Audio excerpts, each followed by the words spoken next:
recording. All right, whenever you're ready. All right.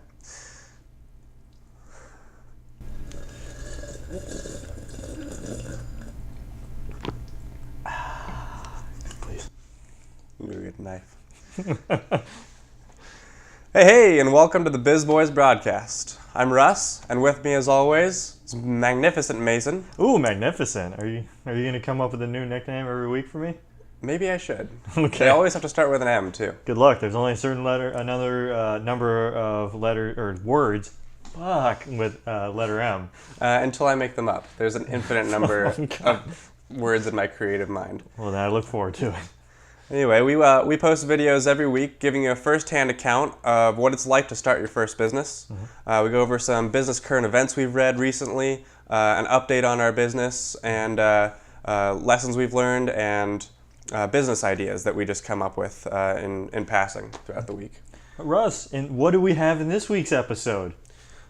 Well, you had the list. Oh, that's right. I had the list. So in this week's episode, we're going to talk about cookies, faces, clouds, and user experience flows. As much as I like clouds, I'm not sure how much that applies to business, but you should know it's your business idea. All right. Well, so we're starting with current events, news. I hope you guys like this icon. We're going to try to make it so that the icon on this TV screen, which, just to let you know, there's actually nothing right here for us right now, but the icon on this TV screen is going to display what the segment is we're talking about, just so you can follow along at home. And right now we're on current event news. Ooh. Starting with current event number 1, which is the cookies. Why do you get number 1? Because I chose it. So deal with it. Anyway, so this current event news of the week is a small business fighting against government regulation. I thought you were going to really love this one, so I chose this one and first. Cookies. And cookies. I think yours already beats mine. Oh, that's fantastic. So there is a small business in Atlanta. Okay. Atlanta, Georgia, who is fighting back on a government regulation that in order to make a certain amount of cookies and sell them for a certain amount of revenue, you must have a licensed commercial kitchen. This this small company, I forget the names, I think it's like Sweet Cupcakes or something like that, is fighting against that, saying, no, I can make that certain quantity in my kitchen with a couple more friends and family easily. So why do I have to spend the money and have the extra cost and have a commercial kitchen? Right? Well, because the bigger places lobbied for it. That's probably true. You know, in this case, the small business is saying, government, you're eating into my margins, my profit margins, by forcing me to have to open up this commercial, or have to rent out this commercial kitchen just to make my cookies. You know, I feel like we talked about something like this last week with like government intervention, and it's you that always brings it up, even though I'm the more anti-government regulation person. I just like to poke the bear. That's what I'm doing. I think in this case, for once, we're both going to violently agree that this is not a good thing. I think this is a stupid regulation that the government shouldn't have, because this only hurts small businesses. And, you know, I bet these cookies are damn good, and government saying, no, these have to be made in a commercial kitchen, otherwise we're going to shut you down.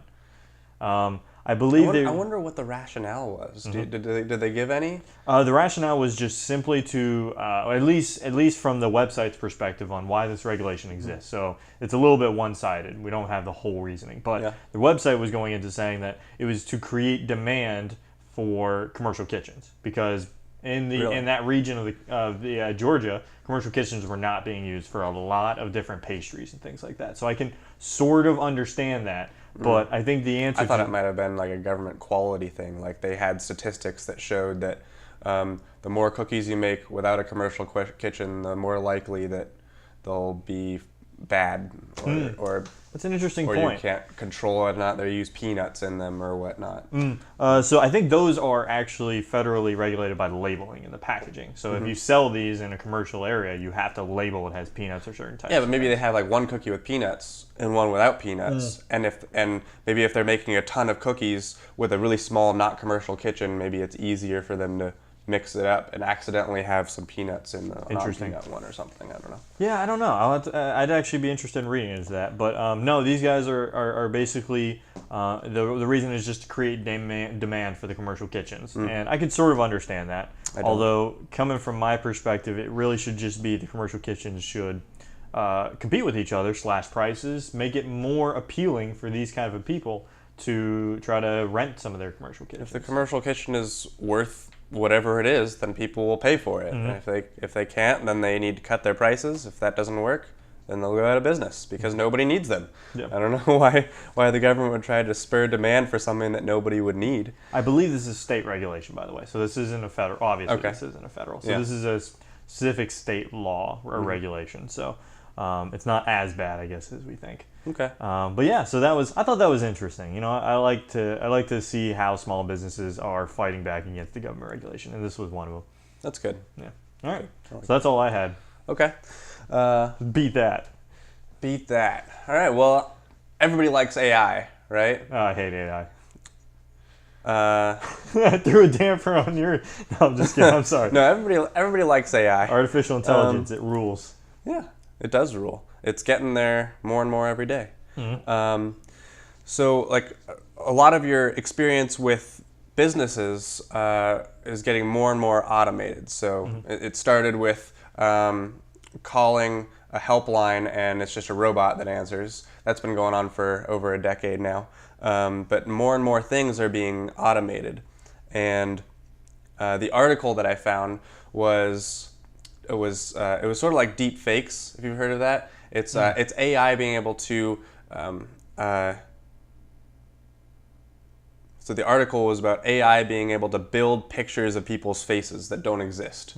So people that don't exist, it would build a face that looks exactly like a real person, and you can't even tell that they're not real.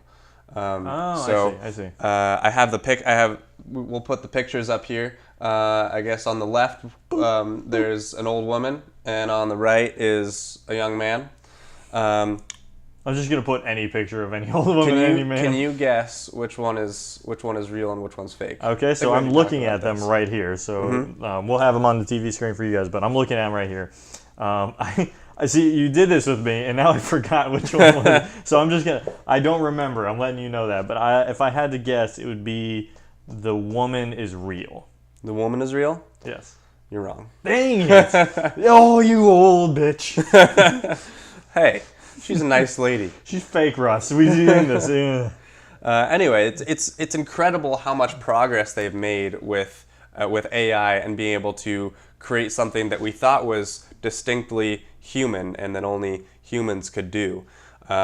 So with more and more of the user experience process being automated by machines, it's interesting how the business are still able to get a personal component, because that's also really important to consumers, is that they feel like they're interacting with another person. Oh, that's right. Yeah, the screening conference calls, which you've done on me a couple of times, where you just make your AI secretary answer your call. And I try to screw with her every time you do that. Yeah, Google's call screening is nice. Google Duplex, I found I just have. Yeah. I just got. Google Duplex will when you ask it to make a reservation at a restaurant, it'll call for you and make a reservation. And if you look up the video, maybe we can link it, of Google releasing Google Duplex, it sounds exactly like a real person on the phone talking to the other person. And it's a whole conversation, and that person at the restaurant doesn't even know they're talking to AI. I hope for the love of God that they don't have the keyboard tapping sounds in there. Yeah. You ever hear about that? You've seen those, right? Where it's like an AI screens a call. Oh, and then you hear the keyboard. I hate that. I know it's not a real person. Why are you putting the keyboard tap? It just made me angry. Yeah. That's crazy, man. I'm looking at this. So, like, the whole picture is artificially created? Like, the whole thing? Like, the background, her hair, her glasses? Wow, that's impressive. Like, even the strands of her hair is... Oh, I think I remember when I was looking at it, if you look really close at her teeth, there's, like, one of them that looks kind of, like, weird and not normal. Oh, I sort of see that, yeah. I sort of see it. Okay, yep. But interesting. Okay. But there were other. But you can go to the website. We'll link that too. That has. It'll put pictures side by side, and you just guess. You just like this. You just guess which one's real, which one's fake, and you just keep clicking, and it'll tell you which one's real and which one's fake. And there's some of them that I couldn't tell.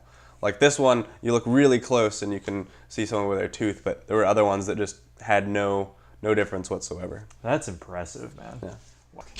Okay. Okay.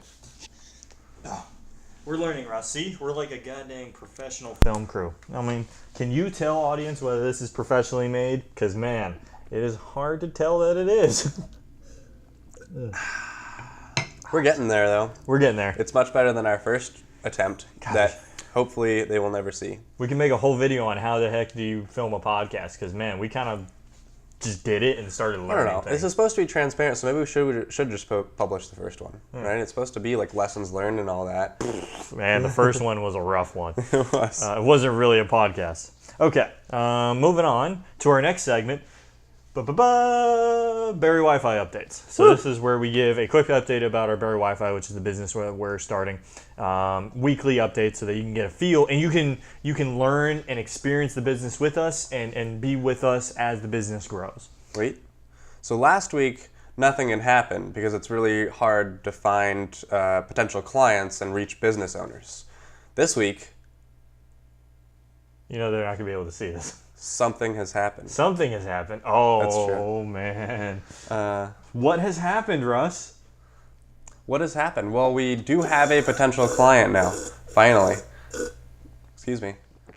We're trying to film a podcast here. I'm sorry. Rude. Yeah, that's me. Yeah, so we have a potential client now. I think the most important thing was that after really struggling to reach business owners, the way it's worked so far, as long as this one pulls through, is that it was from a personal connection of ours, and that's I guess probably one of the most important paths you can go to finding some of your first customers early on is through connections. Yeah, because there's a lot more trust there. If you're just starting out and you go to some random business owner that you don't know of, he's just skeptical of salespeople in general. But if you're just starting with your first business, first product, he's really not going to trust you very much. So yeah, it's a bit of an obvious lesson, but really, yeah, start with the people that you know. Try to get with friends and family and see if they can test out your product, because that's what phase we're in right now, is the testing phase still. I think that's a pretty obvious lesson. I think the lesson that wasn't so obvious that we had to learn was it's really, I don't want to say futile. Futile is not the right word, but really hard to go to a stranger, like you said, and get them to use our product. It's just, man, it was a struggle. Most people were hugely skeptical of us. They thought we were just there to take their money, which I can understand from their perspective, that we're just guys walking I do like in. taking people's money. But Well, okay. Right, we like to take it when we've provided value of some sort. of course, absolutely, because that shows me that how much value I'm creating. Yeah, and for you all watching, I don't think the lesson is don't try to go outside family and friends. I think you actually should, but I think you absolutely, first thing you should do is use your friends and family to see if you can get any good contacts who can test out your product. I was a little against that at first, just because I like to be a little self-sufficient and not use family ties and everything to try to get assistance or whatever. But everybody has some sort of tools at their disposal, some sort of connections that they have. You just have to use what is available to you. Yep. So maybe some people have more connections than others. Who knows? But just use what you have available to you, and that's how you get to success. Hopefully. I'm glad your family was yeah. closer than mine, because if my family had contacts and I got somebody, we'd be flying out to Florida. So I'm glad yours is closer. Yeah, that's nice. Yeah. How do you think the call went? So we essentially had a call with them, and we really didn't talk to the business owners, which is the catch. We really just talked to the consultant for the business owners. Consultant, I guess, yeah. He said he operates their computer systems and does some of their marketing. Yeah, okay. That's how he described himself. So we mostly talked to the consultant, and he basically was just trying to get as much information from us as possible, it sounded like. And I think the one point that we got I don't want to say stuck on, but we had to think about before answering was how much is it going to cost? And I think that's something we didn't really consider in the to answer at that time because it's just so early in the product phase. Yeah. But I was surprised that he was really harping on wanting a estimated price. So he doesn't get locked into something. So we don't show up with $1,000 bill the first month to say, hey, this is what's going to take. Yes, they wouldn't want to learn how to use something, get used to it, and then it's too expensive and it just gets ripped away. They wanted to know that it was, even though it was like beta testing, they wanted to know at least that it would be somewhere in their price range. Right. Yeah. Yeah. So I think the call went pretty well. I guess we'll see. He hasn't contacted us back yet, but he did say that he's happy with the price range with what we gave him. We went with a low end, but we also gave a price range, by the way. Don't box yourself in a corner. Always give a range. A worst case scenario and the lowest price, and a best case scenario. And when it gets to the end of the testing phase, we'll just give the higher number and negotiate down. Exactly. Exactly. Yeah. I actually was thinking maybe we should do something like that, give towards the higher end of the range, and then negotiate to whatever they're willing to do, and then give them a price cut off of that because they're the first people. But I want to go through the negotiation to see where they put the value. Man, you're too generous. But I wouldn't mark mind. them up. I'd mark them up because I guess depending on how helpful they are, because they're our first customers, how much feedback they're giving. Yeah. I'd say they're an exclusive club, which means we can go the premier price. You're the first ones that use Berri WiFi, which means no one else in the world is using Berri WiFi. 1,000% markup. Oh, okay. And it only goes down as more people start using it. That's weird. That is not a very good business model. Well, I mean, it's a pricing scheme that not a lot of people have adopted that I really think it'll break one day. Oh, okay. Yeah. Anyway. So I think that's mostly what we want to talk about. We got our first real call, I would say, with a real possible client. We might be starting the testing phase of this product really soon. So we hope we have bigger updates for them in the next couple of weeks. Yeah, he seemed very interested. We've emailed back and forth a couple times since the call, and now he just said he was gonna try to get the thumbs up from his owner so we could set it up this week. Yep. And that would be great. So hopefully next Berri WiFi update, we're going to be talking about how we installed and our first impressions of the product and the first impressions of the client. Might be a big episode. That'd be great. All right. Hopefully we don't fail. Get all the way over there and something goes wrong. Oh, gosh. Yeah. Okay, moving on to the next segment, Business Idea of the Week. If you remember last week, my business idea was crowdsourced consulting, an idea that I've actually been bouncing in my head a lot of times. I think you sort of liked it. You didn't shit on it like I did your idea 2 weeks ago, so I appreciate that. And I will What was try. my idea? Your idea was the Speakeasy RV. Oh yeah. I mean, we can shit on every idea. Yeah. So I'm gonna try not to shit on this one. No guarantee though. I like shitting on things though. But yeah, Just everything. So anyway, The floor. introducing. What is your idea, Russ?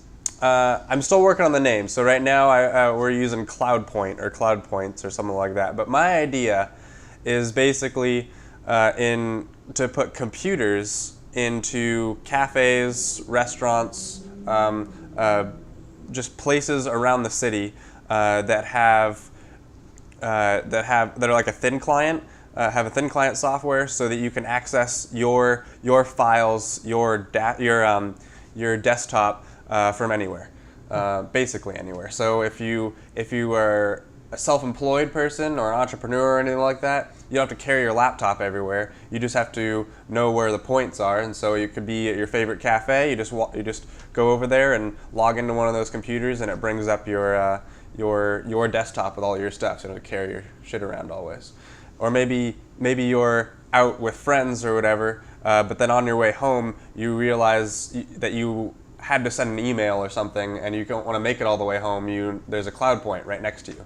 You can go do that at that computer or whatnot. It's like internet cafes, but everywhere. It's not just a dedicated internet cafe. It's like one or two computers at every place. But the key is the virtual desktop, right? Where you can go log into your own desktop. Eventually, that is going to be a key piece. But I think when I'm rolling it out, it's probably not going to have that at first. It's probably going to be just a computer that people can use and log into, so they have access to the internet and stuff. But okay, I was gonna say, for sending an email, I could just do that on my phone, or I can go to any computer and send a Gmail. Yeah. Email. Yeah.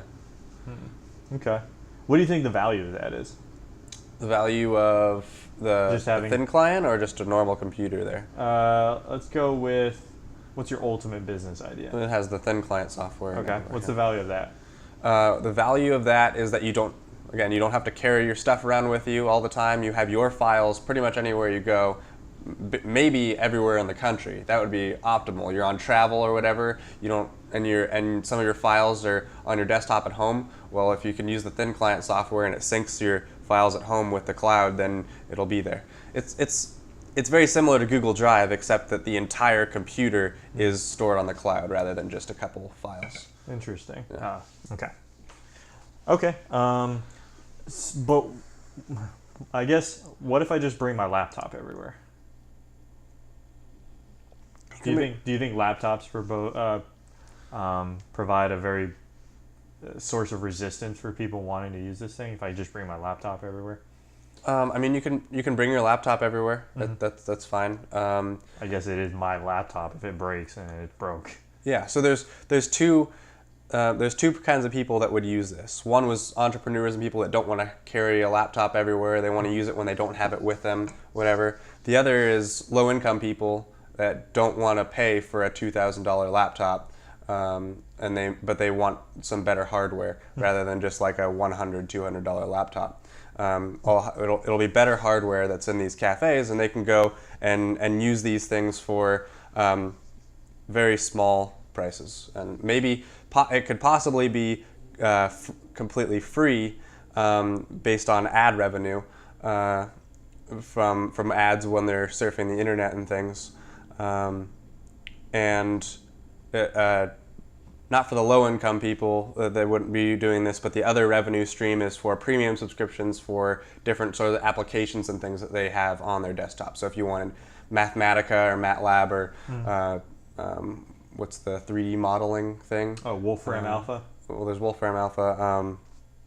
Anyway, any extra programs that take up a lot of space, if you're taking up a lot of storage space, you're going to need a premium subscription. But what's the cost to all this?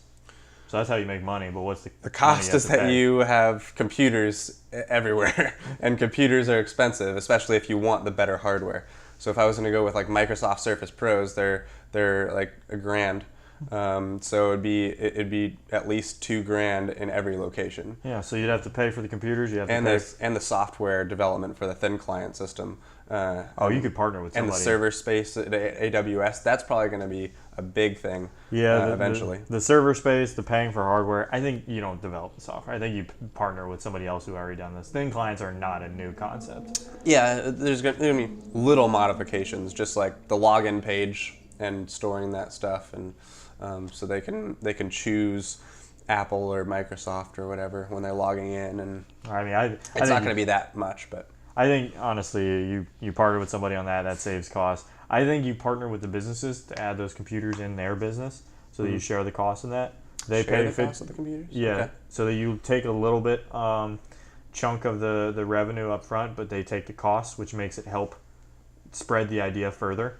Okay. So just for the first initial clients, they help you take up the cost since you don't have much revenue in the beginning. And then you get a little bit of the revenue, even though it's 50% less, you didn't have to pay for it. Mm-hmm. You get some of the revenue, and you slowly grow that way. Eventually, you won't need to partner with businesses to take some of the costs, but in the beginning, I think you will. Okay. Yeah. Okay. Interesting. I could cut the per computer cost down to like $500 rather than $1,000 just by having the business pay for some of it. I don't know who owns the computer then, but I don't know. I'll figure that out. I think what you do is I don't know who owns it, but you would basically slash the premium sub price or something like that, or pay them charge them less for it. Mm-hmm. That way that you can start your business, and then they can pay less for it in the long run. Okay. That's something to play with. Okay. So you talked about revenue streams. You talked about your costs. You talked about who your suppliers are going to be, which is you're going to be supplied by computers, servers, by Amazon. I'm assuming you're going with Amazon for that one. Yeah, because they just Amazon have Web Services. They're by far and away the best storage, data storage space. Yeah. Who do you foresee the most your customer profile? Now, ideally, everybody is going to use it, so I hate customer segmenting, but Customers, as far as like who's going to walk into these places and use it. Well, yeah, you got to think. Yeah, what businesses are you gonna partner with in the beginning? Well, I think you start off with who's the person who's most likely to use your thing, and then who are the businesses you're most likely to partner up with first to capture those people. Yeah, see, I'm not entirely sure if the people that are going to use it more. I'm gonna have to do some sort of, I don't know, surveying. But is it going to be more of the self-employed entrepreneur type people that don't want to have to carry their stuff everywhere, and it's just a convenience thing for them? Yep. Or is it going to be more of the low-income people who want the internet access without always having to go to the library? It's like computers everywhere. Yep. Because right now, low-income people either have to get special funding from the government, or they go to the library, and that's pretty much their only options for having internet access. Yeah. And what was that premium subscription you talked about again? How did that work? Well, it's Who are you charging on that? hopefully the service, the basic service would be free. We would get ad revenue from it, but the premium subscription is if they needed more storage space for special applications and programs. Okay.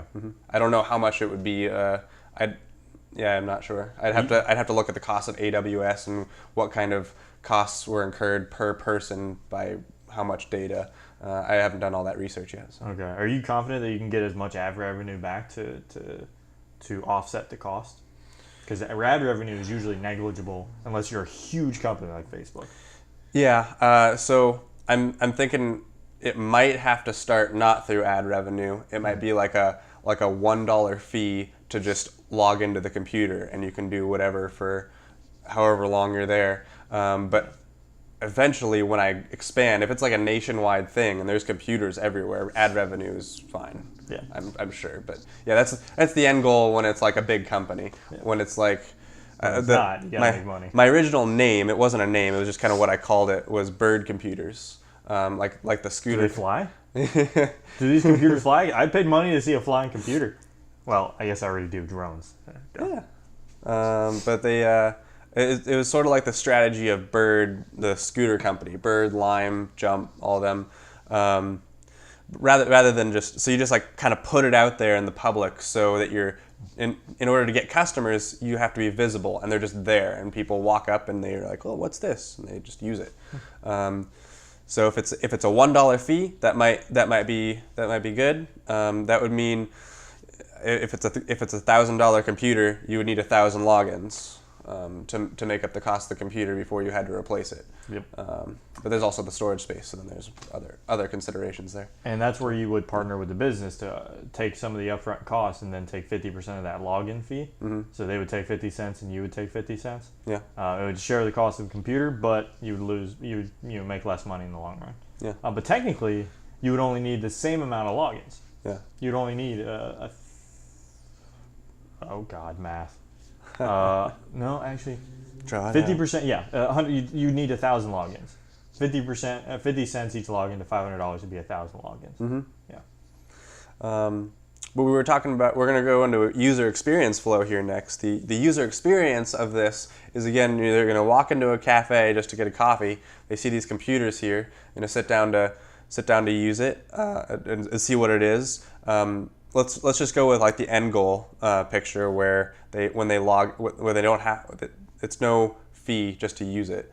They're going to sit down, they're going to use this computer for a while, and then it's going to tell them that they can take all their files and everything and use the thin client system if they set up a full account. And then they can go home, and now they've used this service, maybe they use it a couple times at that same cafe, and then they're like, hey, let me sync my home computer with this thing, and then they go home and they download it, and then it's up. Interesting. That's all it would be. Yeah, I think the idea, if it's a convenience thing, I think it has to be conveniently cheap also. Yeah. So if it's just pure convenience, it'll have to be like you're saying, $1 a login or something like that, or $1 an hour that they're on the thing or something where it's like that, because otherwise, if it costs $5 to log in, somebody's gonna say, forget it, I'll just wait till I get home. Yeah. Yeah, the premium subscription thing is going to be interesting. Like, are people going to pay? I don't know how much money it'll be, but however much it ends up being, are people going to pay that price just to have that program conveniently wherever they go? Like, are they really going to need SolidWorks when they're out and about? I don't know. It's true. It's true, and you'll have to think about, because if people want to use programs complicated like SolidWorks, that's really going to take up a lot of your streaming bandwidth, because these are going to be streaming from your servers. So yeah, that's one of the big things I'm unsure about is how fast these thin clients can go. I would say a majority of the time it needs to surf the internet and have Microsoft Office, all of the Word, Excel, PowerPoint, those Microsoft Offices. That's the minimum, and then that's probably 90% of the people are going to use it for. Yeah. 90% of the people, hopefully, if you can have a lot of computers, that's enough for the ad revenue thing. Yeah. And then for the special people that want some extra, like they don't like to work at home, but they have to use special programs, maybe they'll pay for it. Interesting. All right, I think it's a decent idea. I think to wrap up before the camera shuts off and busts into flame. So it sounds like I think it's a nifty idea. I think it's interesting. I think it's the value proposition, like you said, is based on convenience, so it needs to be convenience price. That's key point number one. I think key point number two is your cost, your upfront cost of your hardware. I think you could share that with the businesses, but also take a hit on your revenue. But it's all in the name of starting your business in order to get it going. Sometimes you gotta take the slow approach to growth rather than the fast approach. I would like this to be my next business that I would try, but after thinking about how much money it's going to take, I don't know. Like, it might cost a lot of money. If I bought 100 computers, that'd be $100,000. Yeah. So. Yep. And this is another B2B, so it's going to be very tricky. So it's the slow growth method as well, because it's not like each individual person is going to buy it. You have to almost convince, for the first initial part, convince businesses to do it. Yeah. Maybe I could buy 10, maybe 20 computers, and put them out there just to show feasibility, and then get a loan. Yep. Possible. Okay, so now this moves us on to our segment number 4. Thank you, Russ, for presenting that, by the way. I thought that's a pretty decent idea. I think you did a very good job, by the way. I'd give you an A++. Yeah. I've been thinking about this one for probably a year and a half. So. Yeah. Okay. All right, to our final segment of the week, and I'll tell you right now, this one's looking like it's going to be slashed because it's a lot of work to prep for this thing. You even thought I was going crazy with the slideshow. So this may branch off to its own, I think, video playlist where we teach just basic business lessons, and in that way we can do it in a more formal. I can do more preparation for it. If you guys are receptive to that. So I might do a couple videos and we'll see how the audience feels about it. But I think for now, we're just going to talk about the lesson I prepared so delicately this week. And it's called User Experience Flow. So before I go into what user experience flow is, I have a question for you, Russ. Okay. So do you agree with the statement is all I need is a great product for the user and I'm good, right? I don't need anything else. Well, absolutely. What? Right? Wrong. Oh. You're wrong. But I got a great product. Oh. But customers just flock when you have a great product, don't they? You would think, and I would wish that was the case. But unfortunately, Russ, you do need a good product and a good process for that product. So if the product is a pain in the ass to get, I have to go to the Amazon jungle just to buy a decent Apple Mac. No one would do it, right? So you have to have a good process to both acquiring and using the product. Yeah. And that is what user experience flow is. So Does it flow? It does flow. Do the users flow? Why would the users flow, Russ? It doesn't make any sense. They flow through the process. Okay, yeah, sure. They flow through they fly like birds through the process. You don't want it to be like rapids, like rough water. No, it's like a lazy river. It's like on a tube with a beer and lazy river just going through it. Just takes you where you need to go. So I have this quote that I found in my time for experiencing about this subject. And the quote goes, "The primary factor of your success lies in the fact that you keep your user in the center of your design process." And I would modify that and I would say design and production process. So why would you even have user experience flow, or why would you even consider the user, right? I just want their money. I don't even want to think about them. Well, so this is why, Russ. You consider the user because there are statistics that show that if you keep the user in the center of your design process, things like website design or things like product design, actually let's focus on specifically website.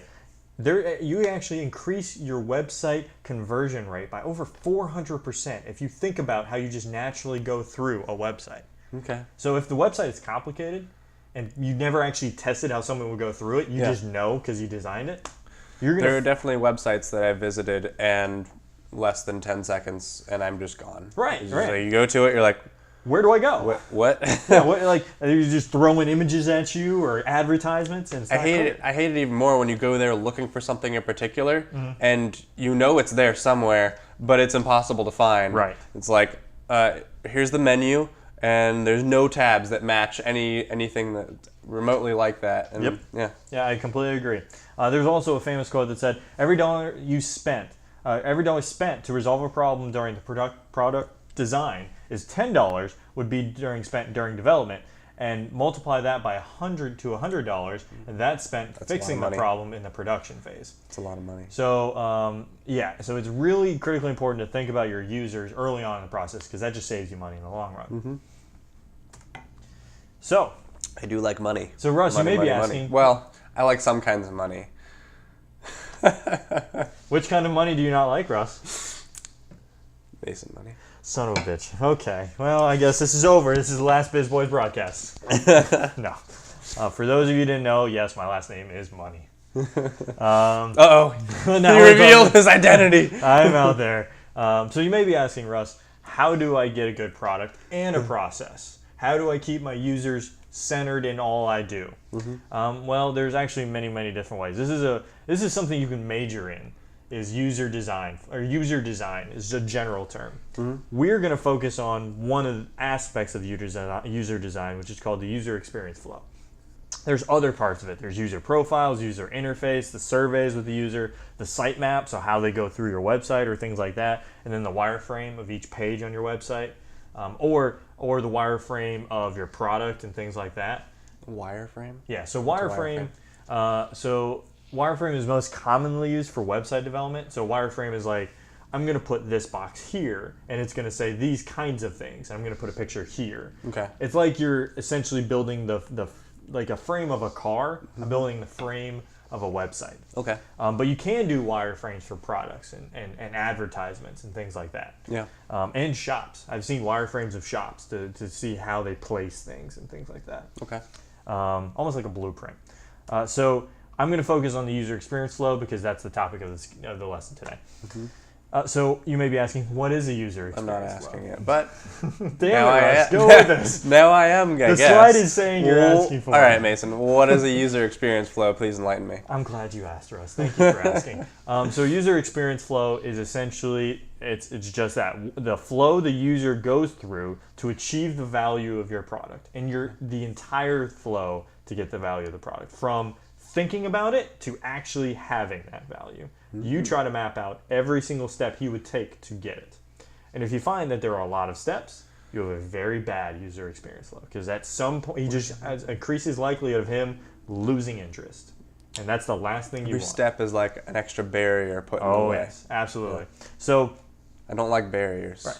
So I have a little figure. It basically says user has desire, step, all the way to step number N, to user's desire. There's too many steps, by the way.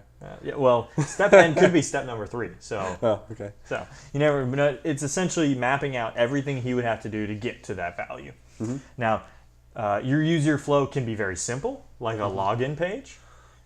User goes to a login page, types his username, types his password, logs in. Easy.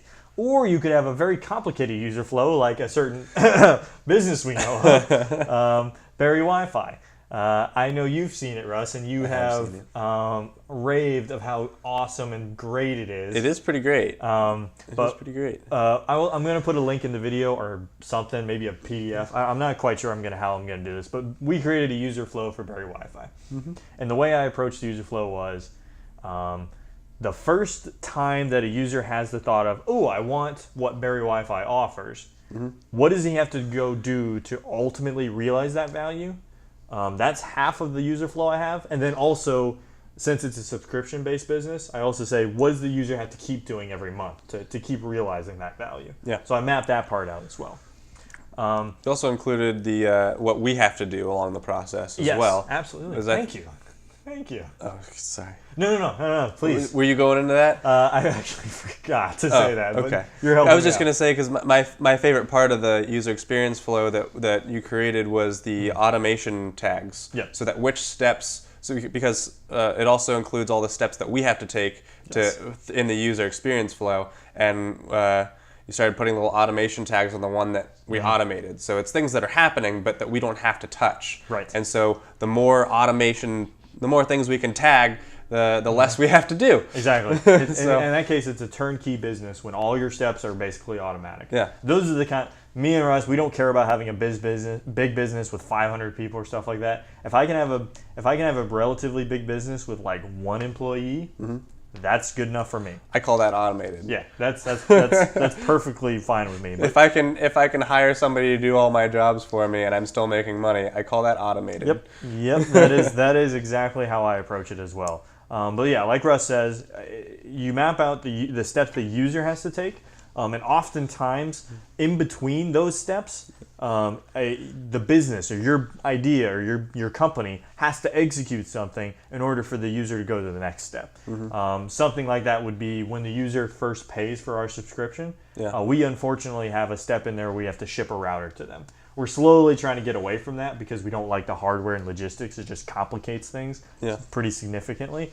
But for now, that's essentially what the user has to do. They sign up for it. They get an instant confirmation email to say the router will be there in 7 to 10 days. Then we have to go off and do a whole bunch of things, and they eventually culminating in the user getting the router. And then there's steps after that they have to go do. Too many steps. Right. It's a lot of steps. It's not ideal, but... And I think ideally, let me go to my next slide. So the next slide is just to show key tips I have for user experience flows. They're very simple, and you should keep them that way. Don't overcomplicate it, because if you're overcomplicating it, you probably have a very an overly complicated process. So I kind of keep it very, very simple, but I map out everything, right? I want to map out every single step that's logical that the user has to do. Yeah. And I do that because I slowly dwindle away the steps, but I want to make sure I have first all of the steps mapped out. Yeah, you don't want them to have to take steps that you're not aware of. Exactly. Because then if they get stuck there, then you don't know why they're not coming through. Yep. I completely agree. It's the phantom zone, as I would call it. As they leave one step and they're actually, you expect them to be at the next step, but they're over there somewhere in the transition in between, and you didn't know. We already did that. Why aren't they there? Yeah. So yeah, map out the entire user experience flow. I also want to pair this with the MVP, so the minimum viable product. I think it's incredibly important for you to associate the steps that the user has to take to achieve your MVP.